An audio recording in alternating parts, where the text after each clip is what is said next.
CQ Parks on the air, CQ POTA, CQ Parks on the air, CQ POTA. This is November 8, Juliet, Romeo Delta, operating Parks on the air at US 3315 with a multi-op.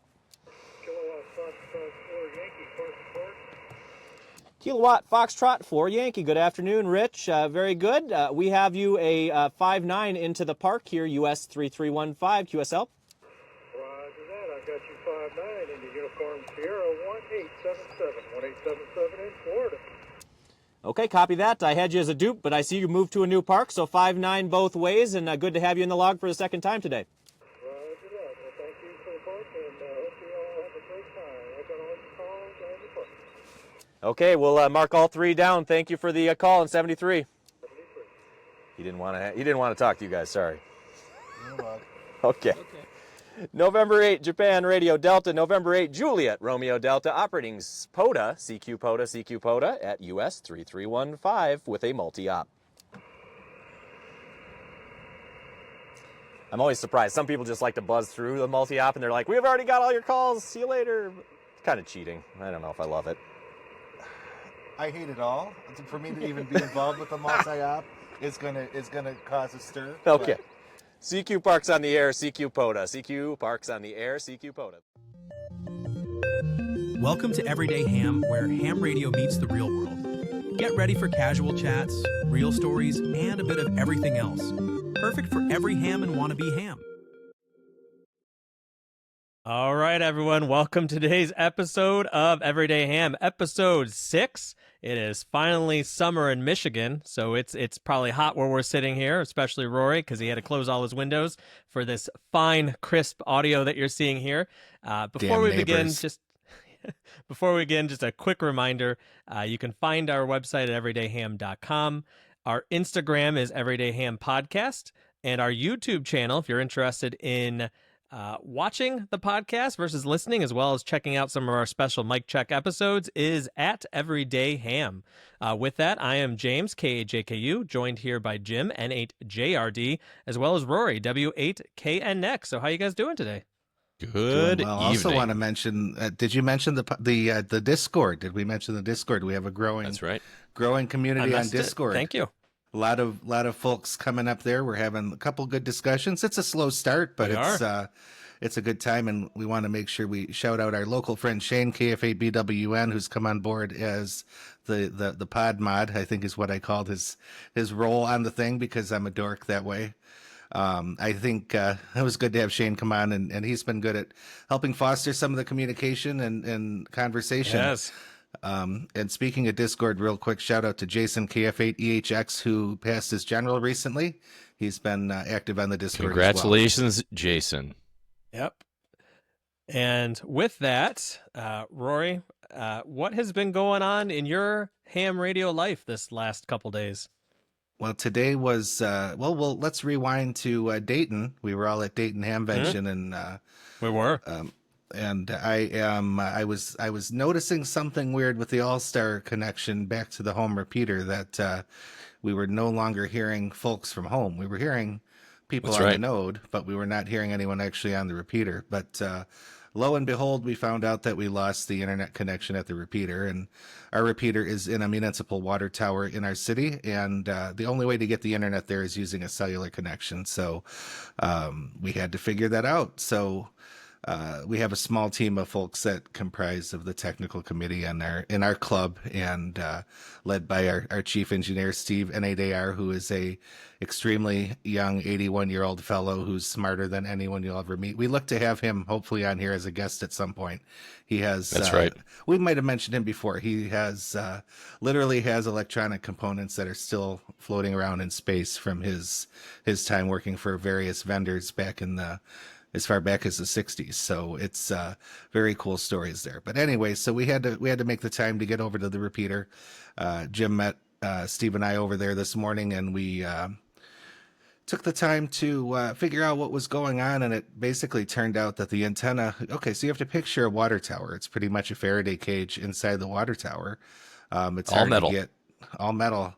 Now, signals don't come and go from there too well. So the cellular connection, which is our only option to get internet data in and out of the water tower. The cellular connection, we were relying on an abandoned antenna that was on the top of the tower to help bring that signal in. Basically, what we figure happened and did a series of testing is that antenna failed. Either the feed line failed or the antenna failed, or mouse chewed through something somewhere. It's hard to say what could have happened, but there was no longer any usable transmitting or receiving on that particular antenna. So we were able to set up the wireless modem to have an antenna that worked well enough. And as far as I know, as of now, we're still connected to All-Star on the N8SL repeater. So that was our big thing. We were able to also plan some future stuff we're thinking about with the club and the repeater site, but that's that. It's all been club stuff, no personal radio stuff for me. Always a good time when you get the brain trust out there to fix the repeater at the water tower. Since I don't have a 2-meter or 70-centimeter antenna up yet, which is a future mic check episode coming up, I depend on that node and the Sherry and the All-Star. Yep. So thank you from my side so I can continue to monitor the repeater. Yeah, we have surprisingly good coverage with the repeater as far as that is concerned, but there are still pockets and club members that do drive quite a distance and like to have the access to be able to listen. Yep, James included, but we have other folks that are right on the cusp. Steve is one of them on the technical committee that spends a lot of his time listening on the All-Star node. Steve also helps build the kits for hams kits that do a lot of the All-Star. You may have seen those if you've ever been to the kitsforhams.com, so definitely check those out. But yeah, the repeater has good coverage, but the All-Star node just gives you that extra way to have folks that are remote listen in to participate. And Rory, do you want to mention our call-in this Sunday afternoon? Yeah, I was just thinking about that. So we had our weekly net this past Sunday, and our friend Jerry, KGNG, was on an Alaskan cruise, and he was ready to go. Cool. He was able to get on All-Star using the, I believe he uses the repeater phone app, which I use as well to access All-Star directly from my phone. I found that to be pretty much the most reliable. It does both All-Star and Echolink in one app, so it's kind of convenient. I think it is a pay app, but I do recommend it. Anyway, he used that to call into the net this past Sunday, so it was cool to hear of one of our local hams out in Alaska taking a minute to check into a net. I'm sure his wife was thrilled.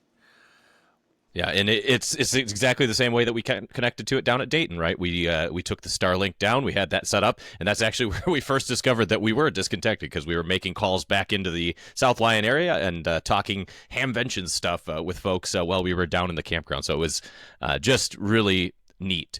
James, what about you? What's new going on in your direction? So I've been pretty busy with the, we mentioned it last episode, but the Michigan POTA meetup, which we have coming up here this Saturday at Fort Custer State Park. So if you're going to be in the Michigan area and you're near Battle Creek, swing by from 11 to 3 at Fort Custer. It's going to be a good time. I think the turnout is going to be good, which is going to be excellent for anyone interested in learning about POTA or an active POTA participant. So there should be a lot of people out there. We also have 2 POTA tumblers, if that's something that gets you excited, that we're going to give away as a raffle. Some giveaways? Yes, donated from the vendor that supports POTA and their merchandise, actually. So nice. Never turn down some freebies. It's going to be a good time. Can I comment? Yeah, of course. Do I have to knock on wood as well? The weather looks like it's going to be toasty. Oh, you did it. I did it. All right, I'm knocking on my desk. The weather does look like it's going to be very warm for POTA meetup this weekend. So if you do head up, make sure you bring your sunscreen and do be ready for a warm day of POTA-ing. But one of the things we are hoping for is a little bit of improvement from our friend the sun as far as the propagation is concerned, because the last couple of days have been pretty brutal on the HF bands. Has anyone been out doing a little POTA? I tried, and I got out there, couldn't hear a thing, so I fiddled with my FTX1 a little bit just to try to get comfortable with the settings. I was like, maybe today's not the day, and I went home. But Rory, how did you do? This past weekend we went out. Did we just meet one day, or did we end up out there 2 days? I don't even remember. I was out there 2 days. You and I met on the second day. Yep. Okay. Yeah. Well, no, because you were out there. I swung through, and then we went out there after Saturday morning breakfast too. So there was a lot of POTA. There was a lot of crossing paths this weekend. Yeah, but you were out there trying to figure out life with the FTX1, which I know we're going That's to hear right. about here shortly. But Oh gosh. yeah, we pretty much struggled to do the activation. I mean, conditions were well. I think what works out so well on the weekends is enough people are doing POTA, enough people are looking for POTA stations. You're probably going to get your Yep. 10 contacts without any problem.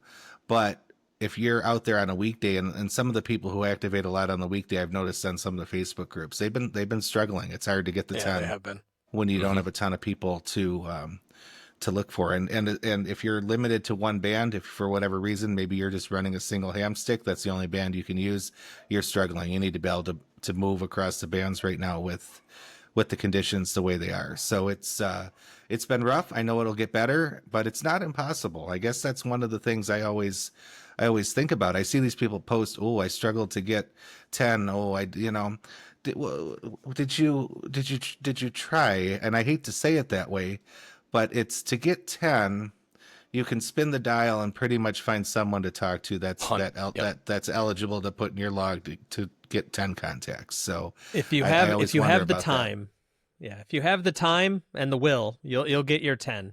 That's the two important factors there. Yeah, I'll give you that. If you're limited on time, that can be a concern. And I've had some activations that have been difficult because of time limitations. But if you've got an hour to spend, I feel like you can still get 10 even with the conditions being marginal. Or learn digital modes. Those are a big Hey. benefit. FT8, FT4. I have leaned on FT8 the last couple of days more than I have in months. I fired it up in February. We talked about that on a previous podcast, but I've leaned on FT8 here in the shack a couple evenings just to keep my radio moving, right? Keep it active, keep it listening. And I've had some decent DX, and I've actually started collecting all of the U.S. states as part of my other activity on digital mode, just trying to get FT8 collection. Just challenge yourself to do something different if the thing that you wanted to do is becoming difficult with the band conditions, right? Go find something else to do, and James always says it, right? Hobby within a hobby. Many ways to activate, many ways to run your radio. And no wrong way to do it. That's right. Whatever I brings always you joy. Yep. I always appreciate that kind of aspect of it. Is when these bands are tough, there are other ways to do it, and we are blessed with a number of really very effective modes, even in these rougher conditions. But I think it's time to talk. Are we ready to do it? FTX1 feedback. Here we go. go. We have to talk. It's time. The elephant is in the room, and I'll tell you what. Let's start with the just a brief one here. We've been excited about this thing for probably 2 months, I think, and we've spent quite a bit of time on this podcast and also making content regarding FTX1 Optima. Some may have said we were part of the Yaesu fan club and for our promotion of the radio. Right, absolutely. And I was excited, and I talked about all the ways I was considering using it, and I could still be considering it. We'll see what happens. But you're talking about 2 months. Think about everyone who sent their deposits into the various vendors and got on the list more than a year ago. So, it's not short-term hype. It's a long hype working up to this moment. I wanted to acknowledge before we go into this, because this is going to be a little more critical conversation on the FTX1 than I've had in past, that we are and we remain excited by the idea of the Optima and the FTX1, but I do think that we ran into some things that didn't necessarily excite us as much as we were hoping. So with that being said, I think that I'll give you the summary first, which is to say that the Optima did get delivered about a week and a half ago, and if you checked out our unboxing on the Optima, it's on here on the YouTube channel. So if you're listening to us on YouTube, you'll probably find our FTX1 Optima unboxing. Tried to go through everything that was in the box, talk a little bit about my first impressions, and I was really hyped to get that thing. I got it delivered on essentially what I believe was one of the first days that consumers that were not major ham tubers were able to get their hands on it, right? I know that Ham Radio Crash Course got his the day before Hamvention started, right? Jason, Ham Radio 2 got his, right, but we were not in that group, so we got ours under the normal circumstances that an early purchaser would have gotten it, and I pulled mine out of the box, had a lot of hype around it. That's right. Yep, mine's right behind me too. Here we go. It's all turned on, waiting, but we what you can only test so much when you're in the shack. So the first night was really a lot of like spin the dial, experience the menus, compare it to what I knew, which was the FT-DX10, the FT-710, and then the FT-DX1 MP that I have on my desk right now as my maiden shack radio. And a lot of things felt just right. Yeah, it feels good. Yep. It feels very well constructed. It is a stout unit. I said these things all on the unboxing, so go check that out if you're interested. But what we found was there were small software bugs that we could start to feel in the interface. And the interface is heavily menu-driven. We've mentioned this before. Go ahead, James. Pretty quickly, you could start to feel there were some bugs in the software. That's right. Yep. Navigation bugs that allowed for you to be dropped into the wrong menu when you were clicking on a button that didn't mean that, right? They're all what we believed were very software approachable fixes, kind of in our initial impression as on delivery night. And James and I got ours on the same night, but I know James was busy that night, so I think I was the first one in there poking the buttons. Yeah. But suffice it to say, I got pretty excited about it. A day lapsed, and I was planning on getting it out on the Friday of the end of the week to go do my first POTA activation with it. And that's where I think that it started to become more evident that FTX1 maybe was a little bit early to our consumer hands from Yaesu. And that was where a number of interesting bugs popped up for us. That really affected our ability to use it in an effective way in the field. And I will tell you, if you're asking, well, Jim, how did you use it? Did you take the field head out? Did you have Optima attached? I had Optima attached. That was always my intention in buying it, was I was going to go POTA with all 100 watts attached to my battery, right? So what we found right out of the gate was connected up to the buddy pole dipole, which is a pretty stalwart antenna as far as POTA is concerned. Many buddy pole users out there. I know Rory runs his. I bought a new one at the Dayton Hamvention, and there are many others that are doing de-expeditions on buddy pole stuff. So good antenna, good feed cable.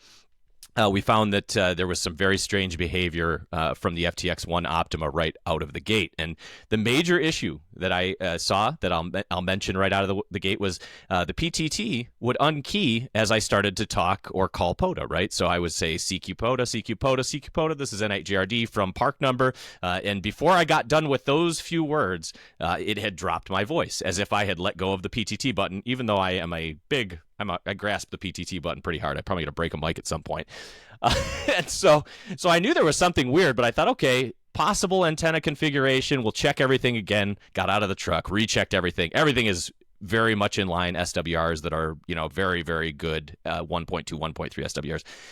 It got back in the trucks, tried to go ahead and activate again. Same behavior, right? And so I knew there was something going on with the radio that was not behaving the way that my other Yaesu SDR-style radios had operated, right? I had never had trouble calling POTA from an SDR radio on sideband at 100 watts, ever. No matter where I was, with 50 foot of cable connected, I never had problems. So that was really a bummer. And I kind of got down about that. But then other things started to kind of crop up. And one of those things was I'd get feedback into my headphones, same headphones again that I had been using with my other two Yaesu SDR radios. The monitor function seemed to be bugged. We had strange scroll wheel behavior where it almost had a linear ramp. It would go from 0 to 100 miles an hour when you were trying to select something. On and on, just little things that kept cropping up, and we thought, something doesn't seem quite right about this. So I gave up for the night. I got my 10 contacts. Very, very difficult. Got my 10 contacts, and I left the park because I refused to leave without a failed activation. And I think we all talked about that. But that's the spirit.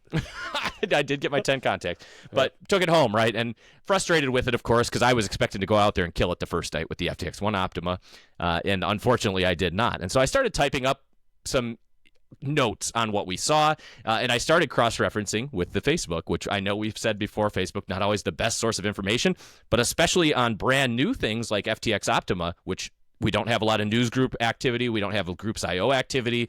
We're looking for what are the people with them in their hands experiencing, and Facebook was the right place to see that. And we were seeing corroborative reports on many of the things that we saw. So I thought, no problem. At the end of the weekend, it was the holiday weekend, by the way, I'll call up Yaesu and I will report what I found and see what their thoughts are, right? And at this time, I was not necessarily thinking that I was ready to send it back yet, but I was definitely frustrated with my first experience. So all this being said, FTX Optima didn't blow me away out of the gate. And James, tell me a little bit about your first impressions before I go much further. Well, no, and I think that's the most important thing. So you said you went to Facebook to correspond with your your thoughts and feelings and what you were sensing with the radio. But I had a lot of the same similar issues. Now, I didn't have the PTT dropping. That issue I did not have when I was out there activating with it, when I did do a POTA. That But seemed I to did be have happening on Jim's peaks, when that was something Yeah. that seemed to happen when he peaked out Do on, talk loud. on yes, power. and And then it also, on my peaks, it was able to be duplicated. I don't drive the mic quite as hard as Jim, but that's what usually none of made us that do. happen. No. But the general feel, the tuning was definitely an issue. It was doing the linear tuning for me as well. You mentioned the dial wheels. the dial wheel. Yep. And then I was getting the clicking in the headphones as well. Mm-hmm. So we were corresponding about having the same issues. Our device, we Yep. also learned, was 12 serial numbers off the manufacturing line from each James's other. came off 12 before mine, so we were right on the same day, probably. So to be clear, we weren't just depending on social media to basically say we have problems and they need to be fixed. No, and on top of that, I got out there with Jim with my trusty 891, and we worked side by side with that to compare. I was very strong. I was basically telling Jim to calm down at first. I'm like, it can't be that bad. It wouldn't be that bad. Let me get out there with some equipment. I'll meet up and see. Yep. And I took my 891 out there. We set up side by side, did some similar testing. We were able to rule out, because to be fair, this was your first time out with the buddy pole, dipole configuration as well. That's right. So I was rule very that out. adamant. Yeah, I was very adamant that you rule that out. And we did. The 891 we took out there that worked as I'm accustomed to. And you kept on with your testing. Yep. Yeah, and I think that is another thing that I appreciate, Rory.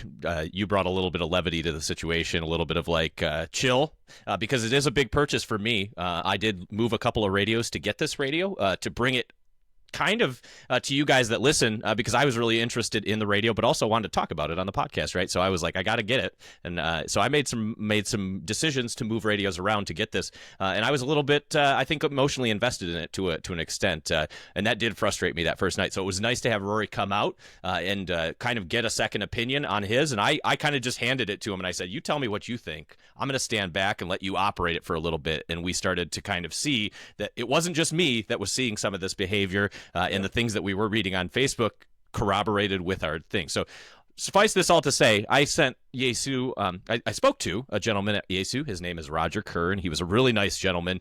He took my phone call first thing on Tuesday morning after Memorial Day weekend, and he's, I believe, the engineering support gentleman there that works out in California. And he said, dang, it sounds like you are having trouble. I'm paraphrasing here. Rogers is a very nice gentleman, and he took the time to sit with me for 30 minutes, and we talked through each of the issues. I said, I have 8 things documented here. I have one major one that I'd like to bring up, but I have some other ones if you're interested in hearing them. He said, absolutely, this is a brand new radio. I don't yet have a production unit in my hands, which we thought was interesting as well. It's kind of troubling, actually. Yeah. That's right. Roger was waiting for his production unit, I guess, to be available. And so he wanted to hear what we had heard, what we had seen, what we had experienced, and he took notes, and he was really attentive, I think, to the concerns that we had. And I appreciated that. And Roger did follow up post our call with, I think, close to 4 or 5 emails afterwards. One of the major issues that we hadn't mentioned yet is that the Bluetooth unit on the early on the non-firmware patched ones, and we're going to talk about firmware in just a second here, on the delivered unit, both James and my FTX1, when the Bluetooth unit, the BU6 was installed, would lock up to the point where you could not access any of the deep menus in the radio, and that was very strange behavior. And I'll tell you why this is a frustrating situation, and that is because to install the Bluetooth unit, you need to use VHB tape, double-sided sticky tape. I hate it. I hated that right away. Yep, and James is showing it to you on the screen if you're watching on YouTube, but essentially there's a little door that covers the side of the FTX1 head, and in there's a little PCB board with the Bluetooth module, and to attach it, there's a small piece of double-sided tape that's clearanced perfectly to allow it to sit on what is basically a ZIF kind of header, right? It's like a low insertion force header, and that's what holds it in. So when I installed it, I had no idea that it would cause any sort of unusual radio behavior. So uninstalling it was a rather delicate procedure because I couldn't use the radio while it was installed, at least initially. And so I had to undouble-sided sticky tape it from there without damaging a couple of ground planes and other little copper connections that are very delicate on the side of the head. So it was a little bit troubling, but again, I was very happy to chalk this up to perhaps some software things that could be resolved. Roger did get back with me. He suggested a hard reset of the radio. Unfortunately, I wasn't able to access the menu to reset it. He did finally get back with me and send me some hard buttons that I could hold to do that microprocessor reset. But ultimately, by the time we had gotten to that point, 5/28 had rolled around. So the 28th of last month, we got our first update for FTX1. And that did end up resolving the Bluetooth unit issue. So that is a kind of the saga, right? And if you're listening, you're probably thinking, boy, there's a lot of things going on there with FTX1. Would you recommend buying it today? And I want to give you the kind of lowdown here because we don't want to spend too much more time on FTX1. I think that the summary of this for me, guys, is Optima just wasn't ready for prime time when they launched it after Dayton. And I think that I'm gonna die in this hill here. The units that James and I got, if anybody else had gotten those units that was a less technical person, I think they would have been extremely frustrated with those. And I wouldn't be surprised if some of those went back to a ham radio outlet or whomever they shipped them to, right? The unit introduces a ton of novel ideas, and Yaesu has tried some new things here, but the performance that we're seeing out of the radio, at least in its initial release, and even with the subsequent release of firmware, it certainly is having me question its higher price tag when we compare it to some of the stalwart units that Yaesu has out there right now, which are the DX10, absolutely amazing receiver, excellent sounding transceiver, the 710, a super portable unit that can be taken out into the field and still performs just as well almost as the DX10 and many other options out there. So it was frustrating for us to run into that kind of early behavior that just didn't feel quite ready for prime time. Go ahead, James. I found right away that, I'm sorry, go ahead. No, I was going to say, just to kind of second what Jim was saying, I knew there was a problem when I had this bad boy with the Optima sitting on the seat next to me in my car. I swung in for a quick POTA, and I had my backpack in the back with the 891 and all my POTA gear, and this little pretty sitting right next to me. Brand new. I did not want to use it. It's great when it works, but I couldn't trust it. I didn't want to fiddle with it. I was frustrated with it. It didn't bring me joy. And to me, that is so disappointing. And I got out my 891, and I had a great time. I could tune up my ATOS. I could get everything done. That was essentially going to be my comment, what you just said. When we had the 891 and the FTX1 side by side, my comment was that I don't get any more joy using the FTX1 than I do my 891. The receive quality on the 891 was just fine, just as similar. Fine. I was getting out fine. Yep, I don't get shut down when I peak with my audio with the 891. You know, that my experience having them side by side, I was still perfectly content with my 891. So 100% I get where you're at there. The 891 is still my recommended buy. If I was going to go buy, I love my 891. So this isn't a crap on Yaesu moment here. I love my 891. It's my go-to POTA radio for pretty much everything. Again, I own two 891s. And I'm proud to say that because I have one in my mobile and I have one in my POTA bag. And I love that radio. It's my go-to buy. I was hoping this would replace one of those. Not even close. Not yet. Not Yeah, yet. I mean, it's seriously. I'm not even sure I'm going to give it the time.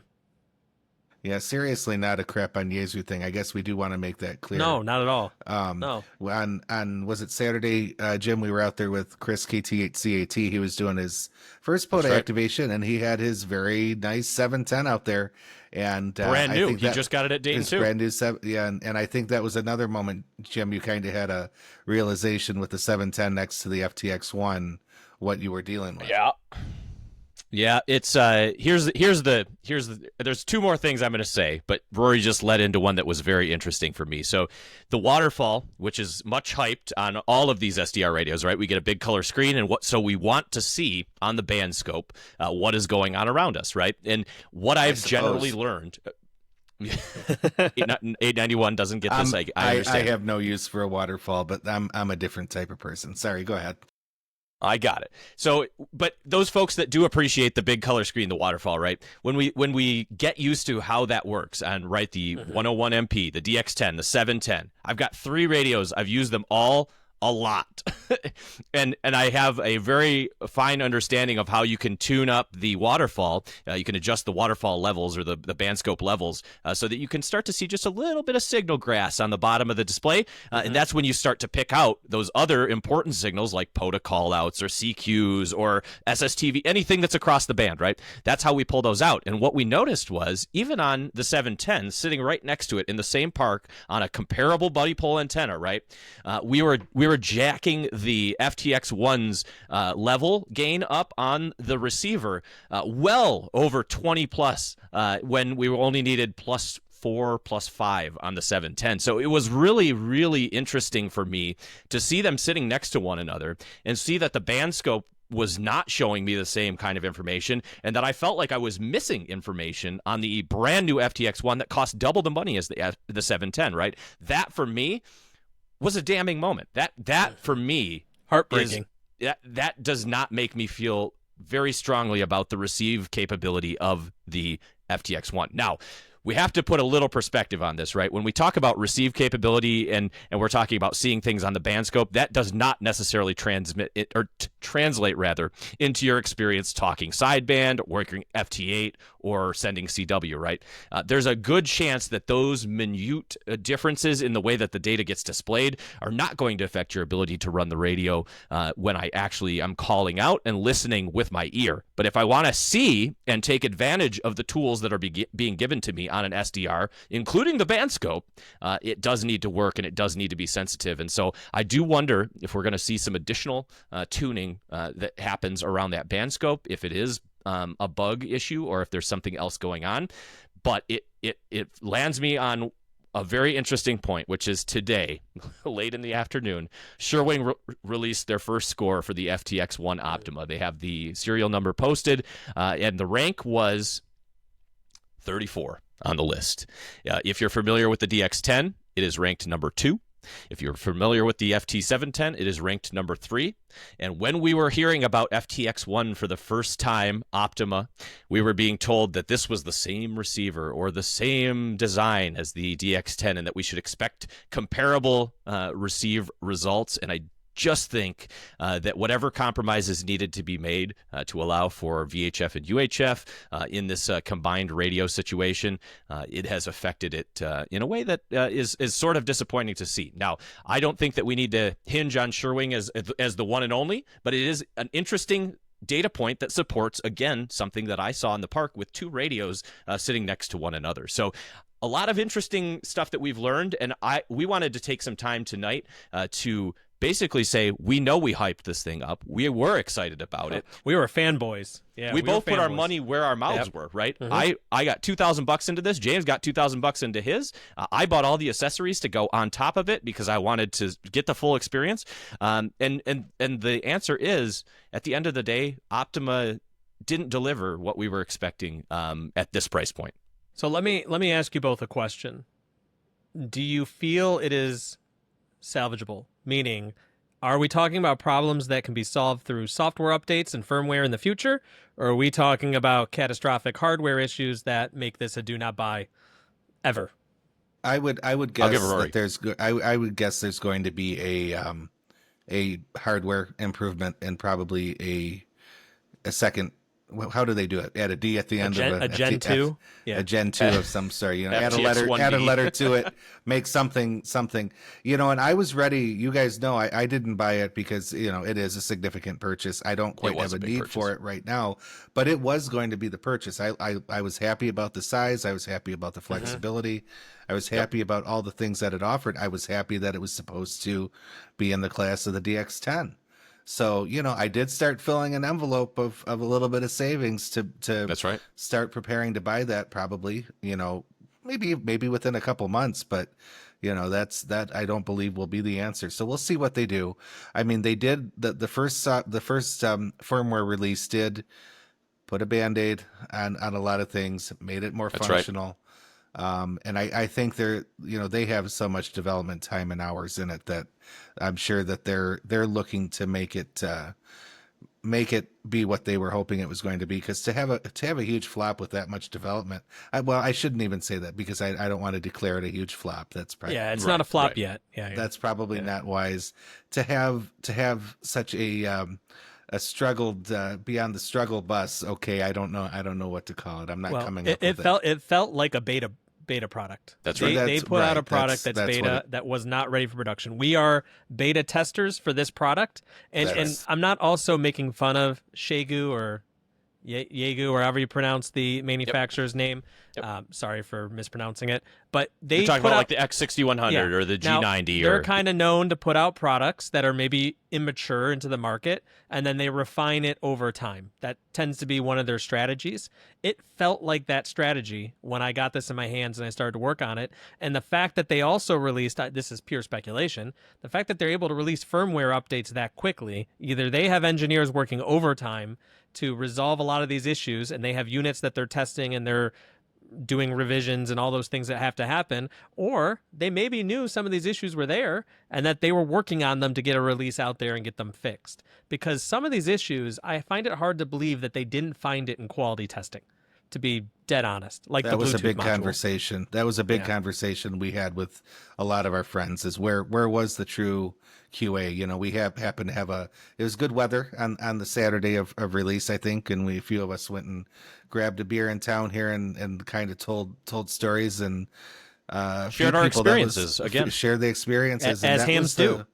That was the big question. Where was the quality assurance with this? And it feels like it wasn't there, which that to me from Yaesu was a bummer for sure. That totally was, not normally Yaesu. No, because I mean, looking here, I have just in my line of sight, I have 6 Yaesu products, and I'm very happy with them. It's not. I love Yaesu. Not hating on Yaesu. I'm just surprised with some of the outcomes of this one. I will say out loud, here's a little plug. If you haven't found a local club, go do it right now.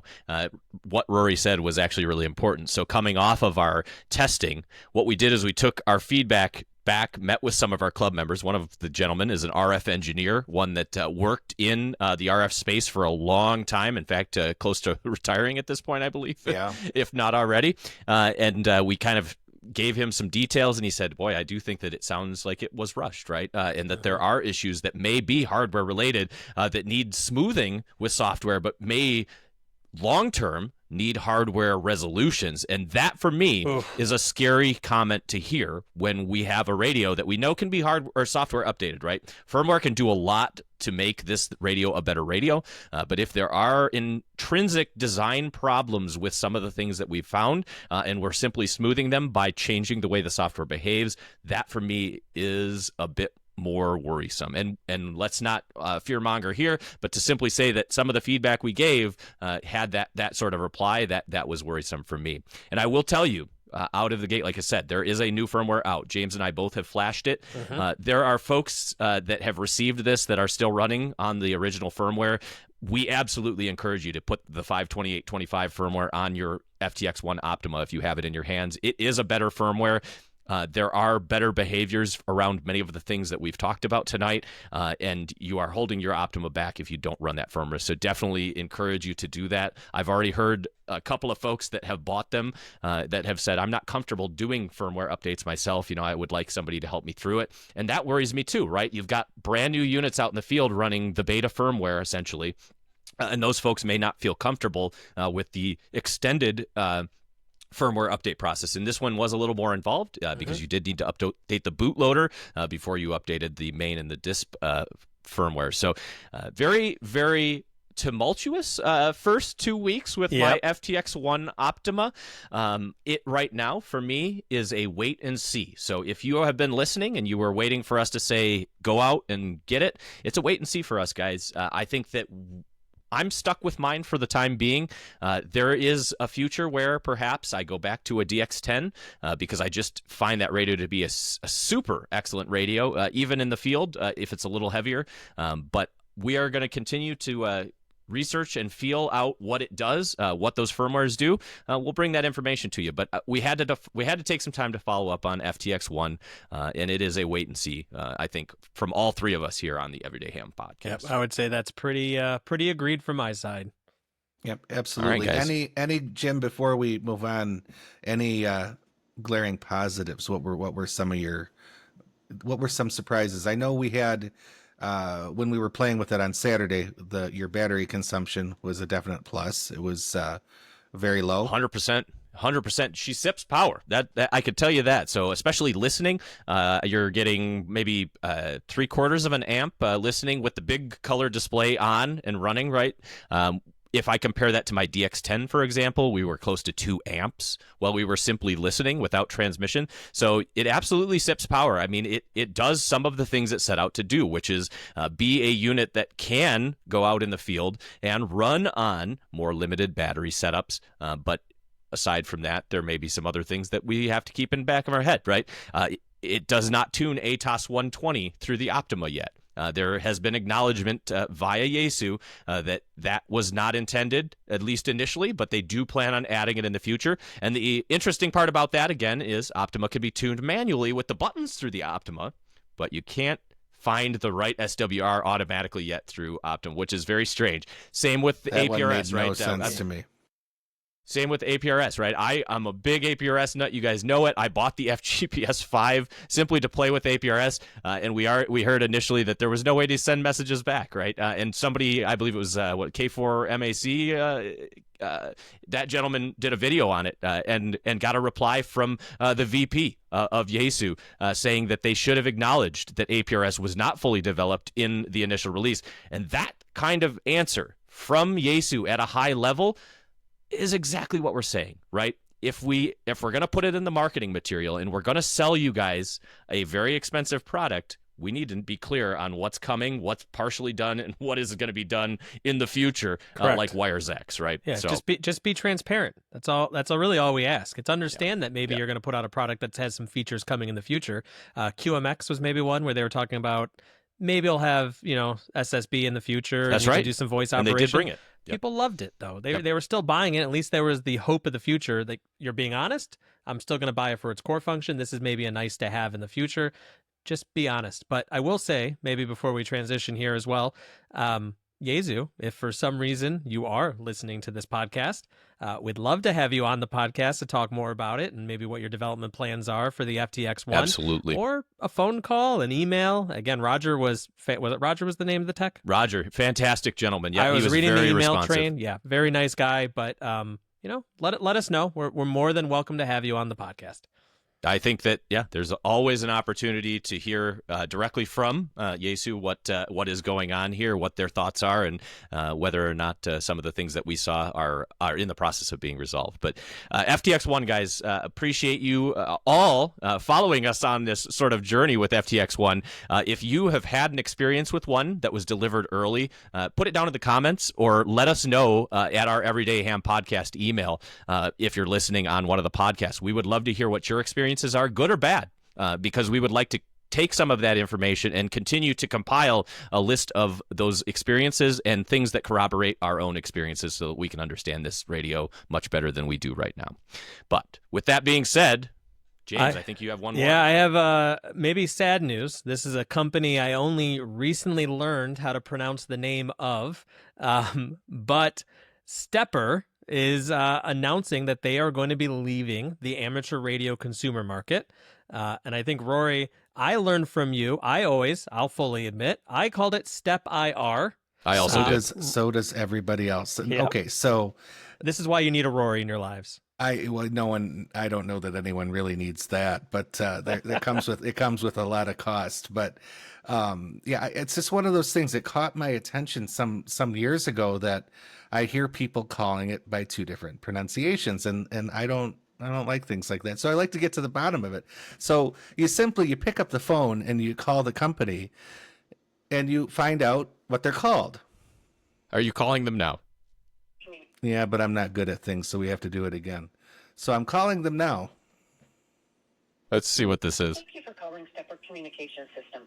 I'm sorry we missed your call. So imagine you're standing at a ham fest next to Rory, talking about SteppIR and what are they? Because I personally have never used a SteppIR. Never used one. And Rory goes, just call the hotline and you'll learn how to pronounce it properly. And there he goes. They do have a couple videos up on their website with a very nice representative, and he refers to it as SteppIR. So you know what? Do what you want. It's called SteppIR. All right. What's the news? What's the news about SteppIR? They will be leaving the amateur radio consumer market effective August 31st, 2025. So they are leaving the market pretty quickly. Now they are, and I didn't know this as well, they do have a enterprise side of their business. They actually develop radio and equipment that assists. One of their main products, it looked like, was the day trading, the radio frequency day trading, that we also saw some of the focus recently on that related to the band plans and maybe taking some spectrum. But they are a company that produces radio equipment for that. That's one of their main drivers, let's say, of their profits. But for those that don't know SteppIR, and again, I don't own a SteppIR, I have to look it up. I know they're known for their SteppIR motors, which is one part where the name comes through. What are you doing? This is my SteppIR motor. Yeah, but you just lapsed into saying SteppIR. Oh my God. Did you accidentally? There you go. SteppIR. So the SteppIR motors, which adjust inside a length of their antenna elements. So they have a copper beryllium tape inside, and the SteppIR motor will basically just create increments until you get your fine tune. And that's what they do. So a lot of people I've heard love SteppIR. There I go. Had a focus when I was going to say it there. But yeah, they are leaving the amateur radio world. But I think the one most important piece I thought about before maybe I get your opinion on SteppIR and where you see the market going is I did find in April 1st, 2024, a Groups IO post from their CEO, John Myrtle. And I think the most interesting part was in there, he had a quote that said, in a shrinking ham radio antenna market where hams are getting older and leaving their towers and Yagis and opting instead for stealth antennas that they can sneak by HOA committees, pre-owned SteppIR antennas are flooding the market as the result. And we're reluctantly saying goodbye to some folks that we have known and appreciated for a very long time. So my thought on this is SteppIR, and the question to you is going to be, do you see this as a larger trend potentially in the marketplace? They're going to go back and focus on their consumer, but I think they're seeing a couple things. Hams are getting older. There's a flood of used equipment that is entering the marketplace. And on top of that, for the consumer market, you are seeing more cost pressure related to manufacturing, tariffs, again, not making political statements, but tariffs, increased competition. We saw MFJ recently in the last couple of years also announce that they're exiting the marketplace. So I just find it fascinating because SteppIR was, for those that had it, a beloved brand. It was definitely a premium brand. Also doing the research, I saw a few people point out that this was going to be their retirement gift to themselves.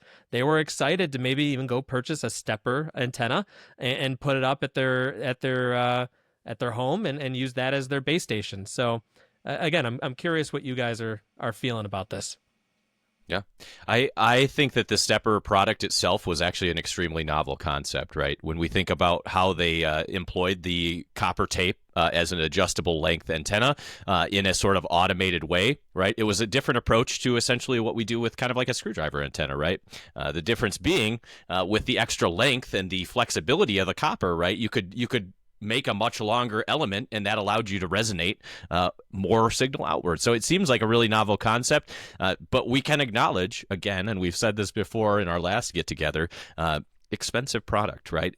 Go and look at some of the higher-end SteppIR products, and you're looking at $3,000 or in the neighborhood or of more for an antenna. Yeah, in some cases, more properly spec'd, right? So significant amount of money to spend on a antenna, and if we boil it down, it ends up being, in the case of some of those stealth antennas that they were talking about their market on, essentially a ground-mounted vertical, right, which doesn't offer some of the benefits of a higher-end, multi-element beam with the SteppIR technology in it. And I know that they offered those as well. So SteppIR, for me, a fascinating product. I love the idea of it. I'll be sad to see it go. And the honest-to-goodness answer is, if I ever stumble across one for the right money, I could be tempted to stand one up in the backyard just out of sheer curiosity, because I do live in a place where I wouldn't get away with a tower, but I could certainly sneak a SteppIR in the backyard, and I think that it has enough novelty that it would entertain me for at least a little while. But I know Rory has some additional thoughts on this. I So do, go ahead, and Rory. it was a product that I had my eyes on for a long time. People noticed they were not at Dayton this year, and I remember I was walking through the buildings one day, and I don't remember No, if not I was with you guys or if I was walking around with someone else, and I made the comment, did anyone see SteppIR? They're not here. So they were not at Dayton Hamvention this year. And that was interesting. That caught my attention. But I always liked their, so that was a good tell that something was coming. I always liked their product. Some of it seemed from the concept exceptionally interesting to me. I watched a number of videos on it, watched a number of people who were very pleased with it. The performance was there. Their SteppIR Urban Beam product was something, a ham on the east side of Detroit here, that I know he loves it. He had it. He moved from a large property he had for years. He downsized into his retirement home, and that's what he put up. Works great for him.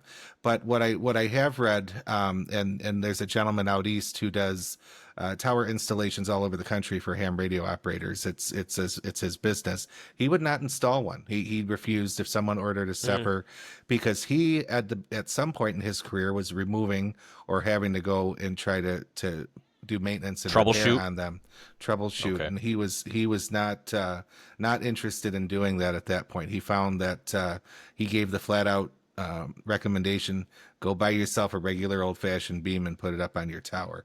So I wonder where were they failing? Did he say what element would tend to break down? Was the step motor, or was it? If he said, I didn't read it, I can try to source that, and we can circle back at that. I'd have to look at it again. It was a fairly lengthy post, actually, so I wouldn't be surprised if he went into detail. But that's an interesting take on it for sure. And at that price point, if there were failures and that's not a good thing. So certainly a bummer, because I like I said, I had heard a lot of people. I'm sure not putting one up here at the condominium, but if I end up on acreage and whatever, it was on my list of things that would probably be on my property before I learned some of the troubles that some people had. But we'll see. There's a different product out there, I suppose, and who knows? Maybe someone will take it over for the ham community. You never know. Someone might have a new, bigger, and better SteppIR type antenna. You never know. So you had to think about how to say it there for a second. I was trying to make a joke, but I'm not that quick. Oh. So. I'm also curious, though, are we going to see this as a larger trend in the market? So again, hams are an aging population by some regards. So I'm curious if there's going to be more companies that are traditionally also selling amateur radio products that say, no, the margins just aren't in it for us anymore, and we're going to go back and focus on our enterprise business only. Chameleon might be another one. However, they do a lot of milling and other things for their antenna products. But I'm just curious what your thoughts on that are, especially with the used products flooding the market. Yeah, and Jim just had a crash, so he'll be back in a second. He reports a Windows problem, so he's turning things off and turning them back on. I think that happened. I don't know. Yes, okay. So this is my take on that. I think it's an evolution of everything amateur radio. What people are doing with amateur radio continues to change. What the younger, because we're not the young guys anymore, and we're younger in general, but we're not the young guys anymore. What the younger folks are doing, I think is going to evolve. I mean, there's this. You can look at the evolution that Parks on the Air has done to amateur radio. There's different needs, different wants. There's a lot of people who are. I think in general, more people are living in urban or dense housing to where some of these things aren't an option for them. So I think it's more of an evolution or a change in the hobby in general, more than just a change in the products. I think it's the needs and the wants have changed in time. That's kind of my take on that. I mean, looking at the Reddit posts, and of course, all good facts come from Reddit, but looking at what comments people were making, there was a lot of, well, you just can't beat a wire antenna. looks like I'll just go put up my wire antenna and I'll be fine. And maybe that does speak a little bit to you were saying about how people are in more urban environments and parks on the air, and good trusty end-fed half wave is just a good alternative in a changing trend. That's all right. You know, the whole thing goes 100 watts in a wire, you can work the world. There is truth to that. I will say, going back to the SteppIR for a second, some of the videos where people took the time to compare the directionality, the gain, the receive quality, all the things when they had the SteppIR pointed the right direction and tuned properly, it beat other antennas. So you get what you pay for, but you can work the world on 100 watts in a wire. So still got my end-fed strung up, even though I've got the DX Commander standing right next to it. Yeah. So good luck, SteppIR. We barely knew ye, at least myself, and I just got your name correct, and now you're leaving me. But yeah, I was looking. I'll put a link in the website if anyone's interested in looking at SteppIR products, and you may see. SteppIR. Did you do you that may on see- purpose? No, I I mean, wish I could say I did, but I did not. It is way too tempting as a ham to say those last two letters separately the way they've got them capitalized. It is. It's like ingrained in my soul at this point. If you do have a SteppIR product, they will continue to have support for warranty and technical inquiries, as well as spare parts while they last. Oh, gosh, okay. So August 31st is their last day of consumer sales. So if you're in the market or you just want to see what's going to happen on the used market for one, go get your SteppIR now, I guess. It's your last chance. I want to ask one question, and I apologize. Mm-hmm. I had a little technical go hiccup ahead. here, and you guys were talking reliability of SteppIR.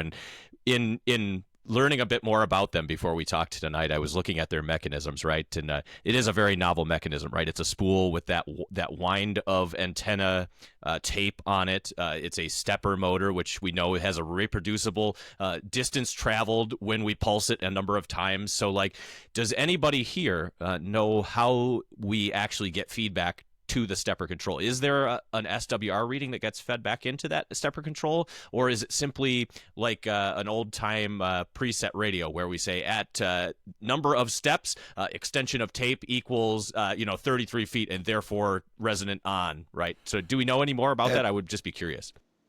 I don't at know. risk of not I knowing do- anything, I believe there's a whole computer controlled module. Okay, so the There unit is that a comes fairly with smart it. unit in Yeah, both. it's It's probably got- driving. Okay. Yeah, it From has, again, looking at the website. Yeah, go ahead, Roy. No, go ahead. I was going to say, from looking at the website, there is two control units that they sell that are SWR and control head readers. So okay. it looks like the control head or the controller is what's really doing the reading and then the adjustments to match. Okay.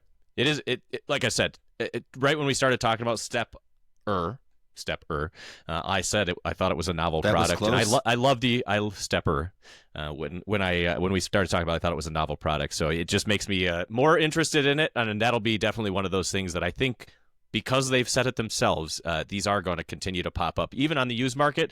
And if you look at some of the components inside the drive box there, they look very reproducible if you were a novel or a fairly handy person with a 3D printer. So I do wonder if it won't continue on in its own little format by the way of the users, right? Folks that have them, that love them, and that kind of expand on the idea using their own product replacements. Now, I will say this. Their OptimizeR 2.0 controller tagline is, it's not a controller, it's an optimizer. So their branding. So there's your answer. Yeah. Would it ever make sense to say, "Oh, I have an optimized IR"? What is that? What is that? That doesn't even make sense. You It's have an an optimizer. optimizer. You have an optimizer. Just say it like it's the word. Oh, maybe it was their branding that caused their demise. I don't know what to tell you. Hey, the IR is capitalized, sir. I'm doing exactly as it's telling me to do. True. That's true. See? So is everyone else, but it's not what it is. So here we are. So with that, we're going to have our last topic for the day. We've all mentioned before, we are members of the South Lyon Area Amateur Radio Club here in beautiful South Lyon, Michigan. And we have Field Day coming up, and it's going to be a big event. So, Jim, what's going on with Slark and our Field Day activities? Yeah, this is a really interesting little tidbit here. So when we talked about SteppIR and exiting the market because of the aging ham population, I feel like we're on a sort of opposite trajectory here in South Lyon. We have a ton of younger, newer hams joining our club, and there is there's a certain level of vibrance that we've seen lately, and so we're in a lucky spot right now. I think as individuals in this particular club that are experiencing a sort of, like I said, a burgeoning kind of refresh of interest in it in this particular metro area. So that's awesome, and what that means is Field Day is an opportunity for many of those folks who have just gotten their tech licenses to come out and run the HF radio for the first time. And I'm speaking from experience. Last year, at about this time, it was probably the first week of June, was when I really started to look up ham radio for the first time. This is my first year back in. Literally, it's like my birthday, because this first month was when I started talking to Rory on the repeater, getting to know all of the folks in the club, and then making my first visit to one of our club meetings and going out to dinner with you guys and starting to really run into you, right? And so, Field Day is that opportunity. It's the new hams can get out there and run.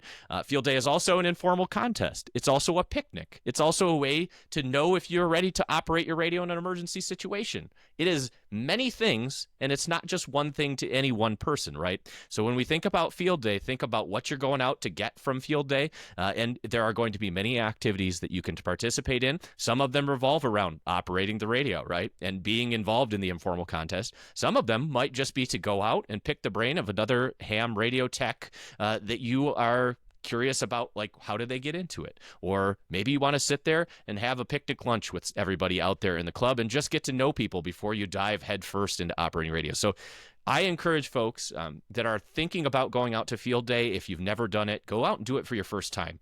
Everybody at the Field Day, at your local Field Day, is likely going to be happy to see a new face. Yeah. And you'll probably be overwhelmed by the friendliness. With love and support. I was going to say, yep. The friendliness and also the amount of information that those folks want to share, right? All of our clubs, no matter where you're at in the United States or otherwise, right, are looking for fresh folks to come out and participate in these events. And I am the event chair for the South Lyon Area Amateur Radio Club. So I can tell you, a well-attended event, it warms my heart, right? We want folks to show up to these things. There's a lot of planning that goes into them. There's a lot of equipment that gets moved to a place for a Field Day type operation. So go out and check them out, guys. And you don't have to spend an overnight there. Go out for a couple of hours, take a look at the Field Day schedule. If there's no Field Day schedule posted, look around on the web and find an email and email somebody and ask them some questions. But I just want to encourage everybody to go check out Field Day. South Lyon Area Amateur Radio Club is doing their Field Day this year. Again, same place as last year. We do it in the Brighton State Recreation Area, which is also a POTA park. So you get double credit. You can get a POTA activation while you're doing your informal Field Day activations. And we are going to be running 4 radios out there. We're going to be running a 4A site station out there at the Migizi Cabin, Migizi, and you can find more information if you're interested and in the local area on our website, slaarc.com. So you can go check that out. If you are interested, feel free to email either the podcast or email the club if you're nearby, and come out and check out our Field Day, because it's going to be a blast, guys. There will be many of us out there running radio. If it's as warm as last year, I encourage you to dress appropriately for it, but there will be an opportunity for a potluck. There might be some folks there that are happy to help you shepherd a new learning station, so you can sit down and learn how to use the radio if you've never done it before as a tech. And we're running the club call, so you don't have to be a general operator. You don't need to be an extra class operator to get on all of the HF bands on Field Day. We're going to be running a club call to do that, and many of these Field Day sites are doing the same thing. That means that somebody at the club is allowing you on the behalf of the club to use that club call to have extra privileges, let me get those words out of my mouth, on the radio, and that lets you run it like you were a full class operator of the ham radio. So really cool experience. James, what are your thoughts? I was just about to say that may have been the best description of Field Day I've ever heard. Nice. And that is why you're the best event coordinator in the business. Well, right there, folks. folks. Blushing. You went through it. But no, Field Day is a great time. I love Field Day, and this may be a little bit. I actually may leave our Field Day a little bit and drive around and check out a couple other Field Days as well, just to see how they do it. So, as Jim said, there's no wrong way to Field Day. Come and get your taste for whatever you'd like to do. So I don't remember the year. It was probably '04, '05, somewhere in that time frame. I did just that. I went and visited, I think, 4 or 5 field days on field day Absolutely. Saturday, and it was a nice way to do it. I did it so that my day ended, and I ended up at South Lyon up on the hill where we were doing it by the end of the day, and I stayed there overnight. But I think I went to the Milford Amateur Radio Club, was still there. I think the Oakland County Races Group had one up in Pontiac, something out in Howell. Anyway, so that was a good time to get around and see different setups, see the way different people do it. I think that's a good plan, good plan, James, if that's what you're looking to do. I had a couple other thoughts on field day. Certainly, if you show up on there and you have any sort of apprehension towards getting behind the mic, don't have someone. There'll be someone that'll sit right next to you, help you with the logging, tell you That's what how to it went. say, walk you right through it. If you've never been on the mic, or you've never been on HF for that matter, sit down next to someone who's playing. They're going to give you the mic eventually. It's just how it works at field day. Everyone is there to help everybody learn. And I will also mention, if we have any disabled or homebound listeners who aren't able to get out and about, I don't know without looking, and that's because of bad planning. You'll have to look it up. You can play field day from home, and you can run, I think it's a 1 Echo or 1 Golf or one. It's a 1 whatever. There's a designator for a station running at home on commercial power. So you can look that up. ARRL.org will give you the information. Jim's typing away. I can hear his keyboard. He's going to let us know what it is. But even if you can't get out to field day, you can play from home. Spin the dial. The bands will be packed. You will find people on top of people and all sorts of QSB and all sorts of stuff. And I was going to say, I recognize Mike as someone that had mic fright at one point as well. It is real, and field day was one of the best. As everything Rory just said is 100% true. You sit next to someone, you eventually say, you know what, I'm going to try it. You close your eyes, you squeeze the hand mic. Maybe not as hard as Jim, who is going to break a mic one day, but we know they're durable and they can take it. And you just do it for a couple times, and it's a thrill once you just do a couple cycles and you get hooked. So the best thing you can do is get out there and just give it a try. You'll be good. Yeah, yep. You'll be fine. Yeah, field What's day the exchange, guarantee. Jim? I Did you think find the it's exchange? I didn't. The rule book is thick for ARRL Field Day if you have never looked at it before. So I did not make it through far enough to get you the exact one, the home station rules. But you can run a home station. That is in the rules. It is allowed. And oftentimes when we're sitting out at Field Day, we're talking to those home stations, right? And those guys are having just as much fun calling back. And really, Field Day doesn't work unless we're both on either ends of the radio, right? That's the whole part about Field Day. It's similar to POTA, but like on a much larger scale. Every band is going to be packed, probably closer to 1 or 2K between our separation instead of 3K on sideband in many cases, right? You're going to be talking with sideband. It does seem like chaos, yeah. But like James said, don't worry. I messed up the first couple calls. The person next to you is going to say, hey, not that way. Let's stop. Let's think. Let's go back and try it again. Not a big deal. I still mess up sometimes when I'm even doing POTA exchanges. It's okay. Absolutely. Yep. Absolutely. Totally. Yeah. It just go out there and have fun and don't stress about it. And at the end of the day, it's all that matters is you're having fun. And if you hit the right club, there's a high likelihood that there is going to be a digital station for Field Day as well. And if you're interested in digital and you don't want to talk on the mic, FT8 is allowed at Field Day as well. And I know that that's going to be something that you'll see at some of those stations, especially maybe later on in the evening when those folks on sideband are tuckered out and they just want to run, save their voice for a little bit and run through the night. There was some really interesting DX late into the evening last year on Field Day. I talked to Hawaii on 6-meter, which was insane. Yep. So that was pretty cool. Yeah, the bands can do. Our friend Jason KN4AL, who was a guest on one of our previous episodes, he had his first, I don't know if it was first overall experience with FT8, but at Field Day last year, he sat into the wee hours of the morning. That's right. Banging away at FT8 for what I think was his first time ever. But for the record, okay, if you are running by yourself at home on commercial power, you are 1 Delta. And if you are running at home on backup power, you are 1 Echo. So just so that we can clear the air on that. So if you're new to Field Day, you don't need to read the rule book. Someone will be there to help you out. If you're the ham nerd like we are, we just want to make sure it's correct. So Yeah, absolutely. And one more thing on the field day there. I liked what you guys said about exploring field days. If you're in an area that has more than one, this is a great way to go get your first experience with a club. And if you haven't You'll meet picked the one people. yet, if you haven't picked one yet, field day is going to be a really nice place to see in a busy situation. Like how are they planning their event? How are they welcoming new hams, right? And you can bop around to a couple of these if you're in a local area like ours, and you can find the one that fits your speed, your operating style, and the people that you would like to hang out with, right? Some clubs are going to be different than others. Some clubs are more social. Some clubs are more technical. Some clubs kind of walk a sort of balance between those. So find a club that meets your requirements, and not every club, like not everybody wants to join South Lyon Area Amateur Radio Club, right? That's okay. There's an Aero Club down the road. There's a Lark Club is.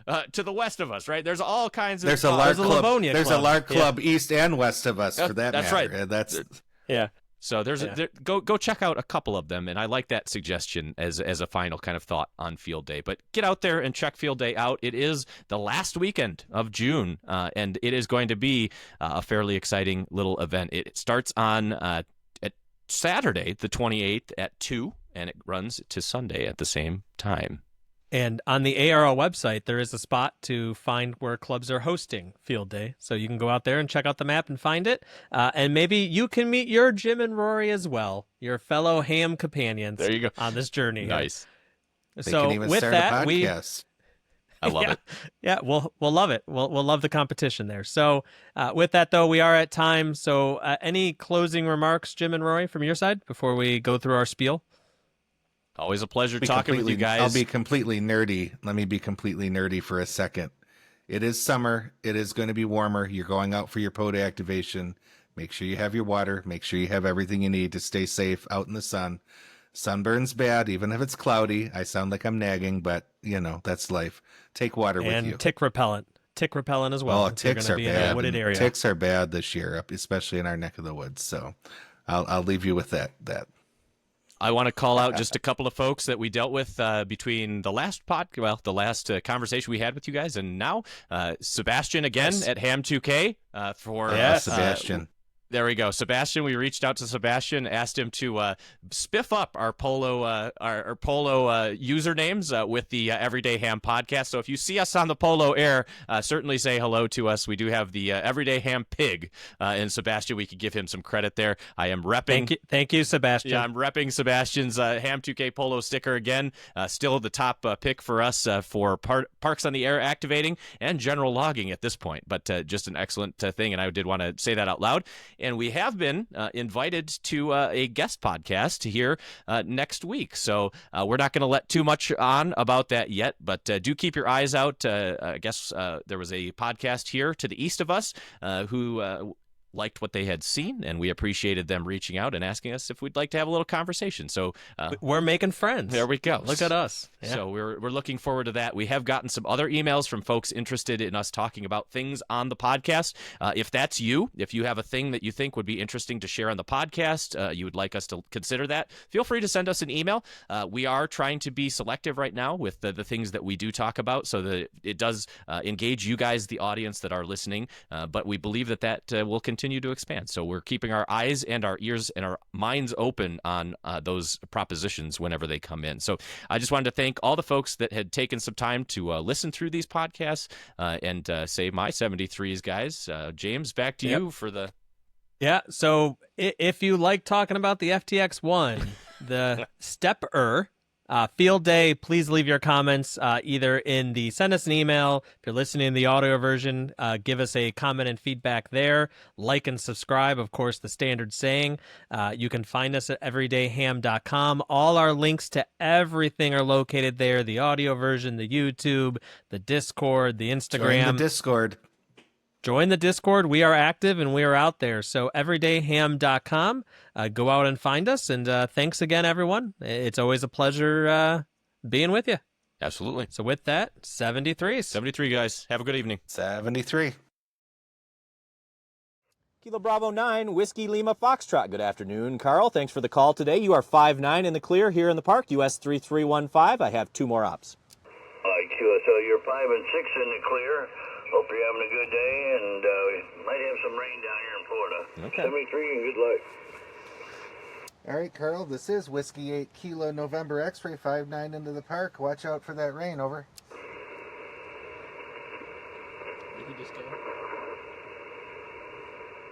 He might have evacuated that one quickly.